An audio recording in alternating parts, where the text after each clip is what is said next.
Hello friends, तो आज के वीडियो में मैं आपको बताऊंगा चेस्ट के एनाटॉमी के बारे में और चेस्ट डेमो के बारे में। तो हमारा सिलेक्शन क्राइटेरिया चेस्ट वर्कआउट के टाइम कौन सा होना चाहिए और चेस्ट की नॉलेज हमें होनी चाहिए जिससे हमें एक अच्छा रिजल्ट मिले और हमारा चेस्ट का मसल अच्छे से गेन हो जाए। तो सबसे पहले बात करेंगे हम एनाटॉमी है क्या। तो एनाटॉमी का मतलब होता है हमारे बॉडी का स्ट्रक्चर, मतलब कि हमारे चेस्ट का स्ट्रक्चर। तो हमें सबसे पहले यह समझना होगा कि हमें चेस्ट वर्कआउट किस लिए करना है। तो चेस्ट वर्कआउट करने से हमारे स्टर्नम को और हमारे रिब्स को एक प्रोटेक्शन मिलता है जिससे हमारे स्टर्नम और रिब्स को इंजरी ना हो जाए, और ये स्टर्नम और रिब्स हमारे अंदर के ऑर्गन्स को प्रोटेक्ट करते हैं जैसे कि हार्ट को।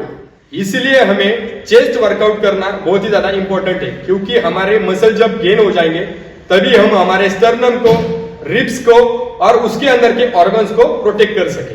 तो हमें यह मालूम होना चाहिए कि चेस्ट वर्कआउट में हमारा सिलेक्शन क्राइटेरिया क्या होगा, उनकी एक्सरसाइज क्या होगी।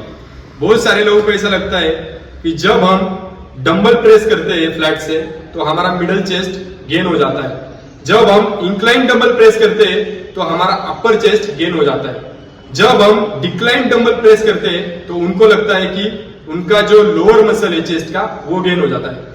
लेकिन फ्रेंड्स, जो हमारे चेस्ट में मसल है वो है पेक्टोरियल फाइबर, जो हमारे चेस्ट में 80% होता है, जो कि टेंजेंट लाइन में होता है, मिडल लाइन में होता है और ऊपर से नीचे तक होता है, जो कि शोल्डर को ज्वाइन करता है।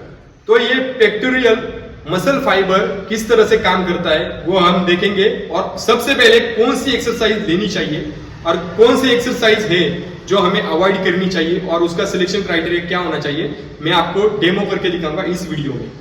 तो बहुत सारे लोग ऐसे होते हैं कि जिम में आते हैं, चेस्ट वर्कआउट जब होता है तो बेंच प्रेस से स्टार्ट करते हैं या तो इंक्लाइन डंबल प्रेस से स्टार्ट करते हैं, वो डिक्लाइन की तरफ ध्यान ही नहीं देते। उनको ऐसा लगता है वो ऑलरेडी मसल बड़ा है सो उसको ट्रेन करने की जरूरत नहीं है। लेकिन दोस्तों, ऐसा होता है कि जो पेक्टोरियल मसल होता है वो ऊपर से नीचे गया है, इसीलिए उसका जो साइज है वो बड़ा है। तो सबसे पहले हमें डिक्लाइन डंबल प्रेस से स्टार्ट करना चाहिए, तो वो मैं आपको डेमो में करके दिखाऊंगा। अभी इस बेंच को बोलते हैं सुपर बेंच। इसे सुपर बेंच क्यों बोलते हैं? क्योंकि हम इसे जैसा चाहे वैसा एडजस्ट कर सकते हैं, लेकिन हमें एक्सरसाइज सबसे पहले करनी है डिक्लाइन डंबल प्रेस। तो इसका जो एंगल होगा वो -15 होगा, मतलब पूरा नीचे होगा। तो डिक्लाइन डंबल प्रेस के लिए हमें डंबल्स लेने हैं। तो हमारा डंबल कितना वेट का होना चाहिए वो हमारे स्ट्रेंथ के ऊपर है। तो सबसे पहले हमें डंबल लेना चाहिए लाइट वेट, जिससे हम आराम से 12 से 15 रेप्स कर सके। तो मैं स्टार्ट कर रहा हूं 15 केजी से, क्योंकि मेरी स्ट्रेंथ 30 केजी तक है लास्ट डंबल की। सो मैं 15 केजी से स्टार्ट कर रहा हूं। तो हमें जब भी डंबल्स लेना है तो हमारे क्वाड्रिसेप के मसल के ऊपर रखना है और हमें डाउन करना है, सोना है। उसके बाद फोरआर्म्स की पोजीशन में ऊपर जाना है, फिर उसे हम प्रोन ग्रिप करेंगे। ये होगी मेरी प्रोन ग्रिप, ये हो गई मेरी प्रोन ग्रिप। जब भी मैं वर्कआउट करूंगा चेस्ट का डिक्लाइन से, सो मैं डंबल को नीचे लूंगा और पुश ऊपर करूंगा। क्लोज ऊपर बहुत सारे लोग करते हैं, हमें क्लोज नहीं करना है। हमारी एक ही जो लाइन है वो ग्रेविटी के हिसाब से ऊपर नीचे हो जाएगी। 1 2 3 4 5 6 7 8 9 10 11 12 13 14 एंड 15। जब भी मैं डंबल को नीचे लूंगा तो फोरआर्म्स की पोजीशन पे लूंगा और पुश करूंगा ऊपर, क्वाड्रिसेप पे लूंगा और नीचे रखूंगा। ऐसे ही इस तरह से हमें डिक्लाइन डंबल प्रेस का रेप्स लेना है या तो सेट करना है। सो सबसे पहले जो मिस्टेक होती है कॉमन, बहुत सारे लोग करते हैं कि डंबल्स लेते हैं बहुत ज्यादा हेवी पहले ही सेट में, तो उनको वेट जाता नहीं है, फिर वो मसल को फटीग करते हैं। सेकेंड सेट पे उनको इतना प्रॉब्लम होता है रेप्स मारने में कि उनको सेकेंड सेट भी जाता नहीं, थर्ड सेट तो जाता ही नहीं है उनका, या तो उनका हाथ ऊपर नीचे हो जाता है। तो ये मिस्टेक हमें अवॉइड करनी है। सेकेंड जो मिस्टेक होती है, हम जब भी वर्कआउट करते हैं चेस्ट का तो हम डंबल्स को ऊपर जब लेते हैं तो क्लोज करते हैं, जब हम क्लोज करेंगे उसको तो वो सर्कुलर मोशन हो जाएगा। जब वो सर्कुलर मूवमेंट हो जाएगी तब हमारा चेस्ट का टेंशन फ्री हो जाएगा। हमें कंटिन्यूअसली मसल्स को टेंशन में रखना है, ये दूसरी मिस्टेक हमें अवॉइड करनी है। जो हमारी दूसरी एक्सरसाइज होगी वो होगी फ्लैट डंबल प्रेस। वो भी हमारा जो मसल है वो स्टर्नम को ज्वाइंट होके हमारे शोल्डर ज्वाइंट को जुड़ा हुआ है, इसीलिए हम जो एक्सरसाइज करेंगे दूसरी वो होगी फ्लैट डंबल प्रेस या तो फ्लैट बेंच प्रेस। तो मैंने फिर से फ्लैट डंबल प्रेस के लिए सबसे पहले लाइट वेट लिया है, तो मैं क्वाड्रिसेप के ऊपर रखूंगा और सो जाऊंगा। तो मेरी यही पोजीशन होगी फोरआर्म्स की पोजीशन में, ऐसे ही मैं ऊपर लूंगा और प्रोन ग्रिप करूंगा। ये हो गई मेरी प्रोन ग्रिप। डंबल को नीचे लूंगा, अप करूंगा स्ट्रेट लाइन में। जो लाइन ऑफ ग्रेविटी है वो हमारी स्ट्रेट होनी चाहिए, ना कि ऊपर जाने के बाद डंबल को हमें क्लोज करना है। तो लाइन ऑफ ग्रेविटी सीधा होनी चाहिए हमारी, क्लोज। बहुत सारे लोग डंबल ऊपर क्लोज करते हैं ऐसे, तो हमें डंबल को क्लोज नहीं करना है।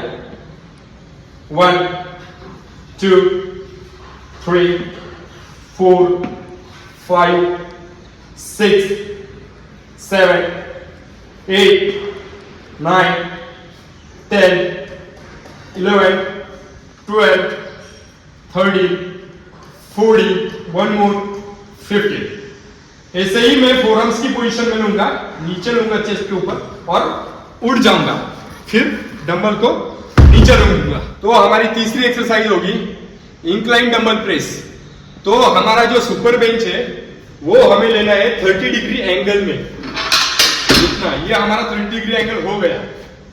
बहुत सारे लोग ऐसे होते हैं जो कि 45 डिग्री में लेते हैं एंगल, उनको लगता है उससे अपर चेस्ट गेन हो जाएगा, तो ऐसा नहीं होता। वो कॉलर के ऊपर या तो इंटीरियर जो डेल्टॉइड है हमारा शोल्डर का उसके ऊपर आ जाता है।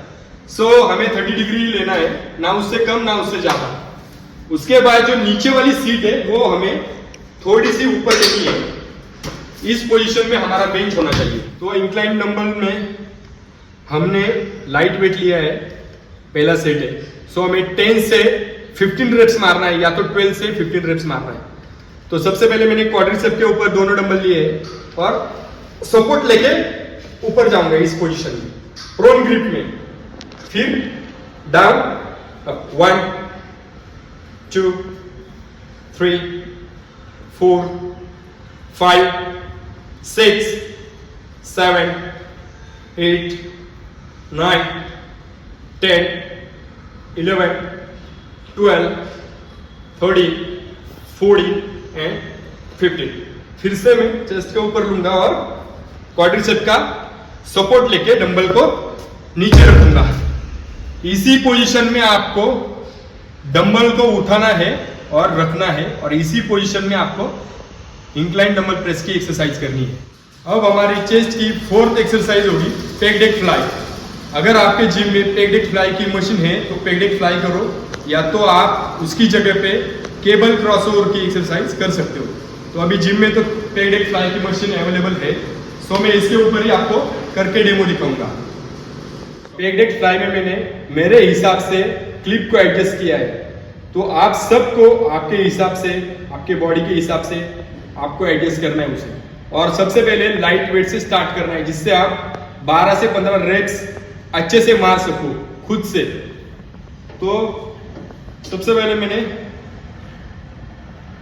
ग्रिप पकड़ा है, मैं मेरे एल्बो को डाउन नहीं करूंगा, इसे ऊपर रखूंगा और अब 1 2 3 4 5 6 7 8 9 10 11 12 13 14 15।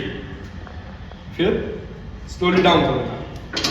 जब आप चेस्ट में वर्कआउट करते हो तो बहुत सारे मसल भी इन्वॉल्व होते हैं, जैसे कि शोल्डर का मसल इन्वॉल्व होता है जो कि इंटीरियर डेल्टॉइड होता है। उसके बाद बाइसेप के ऊपर भी हमारा प्रेशर आता है, जिसे बाइसेप ब्रकाई बोलते हैं। हम उस मसल को टारगेट नहीं कर रहे जो कि चेस्ट छोड़ के, हम चेस्ट को ही टारगेट कर रहे हैं, लेकिन उसकी मसल की इन्वॉल्वमेंट हो रही है। अब हमारी 5th एक्सरसाइज होगी, जो कि लास्ट होगी एक्सरसाइज चेस्ट की, वो होगी स्कूप अप, जिसे हम मल्टी फंक्शनल पर करते हैं, मल्टीपल फंक्शनल बोलते हैं इस मशीन को, उसके ऊपर करेंगे। सो स्कूप अप एक्सरसाइज में हमें दोनों तरफ से एंगल बराबर लेना है, फिर 2 स्टेप हमें आगे आना है, 1 and 2 इस पोजीशन में आना है, फिर 1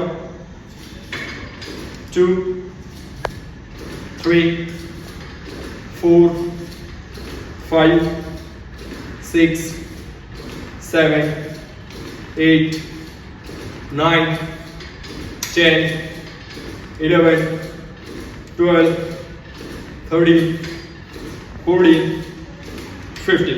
फिर से हमें 2 स्टेप अपनी जगह पे जाना है, 1 and 2, फिर वेट को रखते हैं। ये हमारी लास्ट एक्सरसाइज थी, जिससे हम पेक्टोरियल मसल फाइबर को ट्रेन करेंगे। ये जो आप एक्सरसाइज स्टेप बाय स्टेप करोगे तो आपको एक अच्छा रिजल्ट मिलेगा, अच्छा बेनिफिट्स मिलेगा, आपकी चेस्ट ब्रॉड हो जाएगी और आप दिखने में एक अच्छा लुक मिल जाएगा। सो उसके बाद हमें करना होता है स्ट्रेचिंग। स्ट्रेचिंग इंपॉर्टेंट है सबको, क्योंकि जब हम वर्कआउट करते हैं उसके बाद हमारा जो मसल है वो स्टिफ हो जाता है, तो उस ज्वाइंट को, उस मसल को हमें रिलैक्स करना होता है, इसलिए हमें स्ट्रेचिंग की जरूरत होती है। तो स्ट्रेचिंग का डेमो भी मैं आपको बताऊंगा, वैसे ही आपको करना है। तो सबसे पहले हमें पूरे बॉडी की स्ट्रेचिंग करनी है। तो सबसे पहले हमें उठाना है, इस तरह से 10 से 15 सेकेंड आपको होल्ड करके रखना है। उसके बाद आपको डिस्टेंस लेना है, इसी पोजीशन पे नीचे आना है।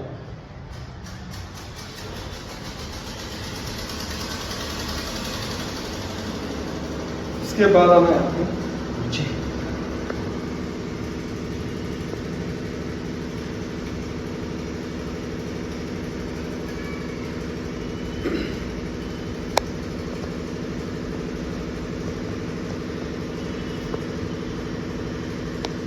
हर मसल को हमें 10 से 15 सेकेंड तक होल्ड करके रखना है।